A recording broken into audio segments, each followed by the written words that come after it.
Prime minister ఎవరున్నా కానీ ఇండియాని మనం ఫేస్ చేయలేం.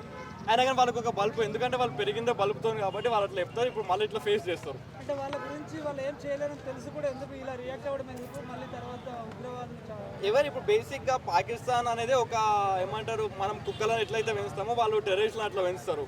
So at the same time టెర్రరిస్టులు మనం కుక్కలను పెడితే అవి విశ్వాసంగా ఉంటే అవి కూడా వాళ్ళకి విశ్వాసంగా ఉంటుంది. వాళ్ళకి బేసిక్గా ఎకనామికల్గా గ్రోత్ అవ్వడం చేత కాదు, వేరే కంట్రీస్తో ఎకనామికల్గా వాళ్ళు డిఫైడ్ చేయడం చేత కాదు, మనతో కాంపిటేట్ చేయడం చేత కాదు.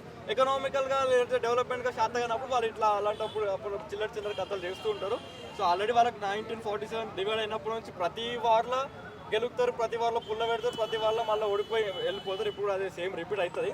సో ఇప్పుడు బేసిక్గా ఈరోజు అటాక్ అయిన తర్వాత వాళ్ళు మళ్ళీ ఇంకొకసారి ప్రాబబుల్లీ వాళ్ళు ఇంకొక థింక్ కూడా చేయరు మళ్ళీ ఒకసారి ఇండియా పైన అటాక్ చేద్దామని. దాడికి వాళ్ళు ఒకవేళ వాళ్ళు కూడా దాడి చేస్తే ఎలా ఉండబోతుంది? వాళ్ళది ఎంత బ్రో, వాళ్ళ దగ్గర ఉన్నాయి 2 న్యూక్లియర్ బాంబ్స్, ఒక కొన్ని 2-3 సబ్మెరీన్లు ఏమో ఉన్నాయి. మన ఫ్లైట్లన్నీ వేసి ఆడ ల్యాండ్ చేయడానికి ప్లేస్ కూడా సరిపోదు. వాళ్ళ దగ్గర ఉన్న 22 కోట్ల మంది పాపులేషన్, వాళ్ళ పాపులేషన్ వాళ్ళ జనాభాని చెప్తారు మా ఆర్మీతో ఏం శాత కాదని.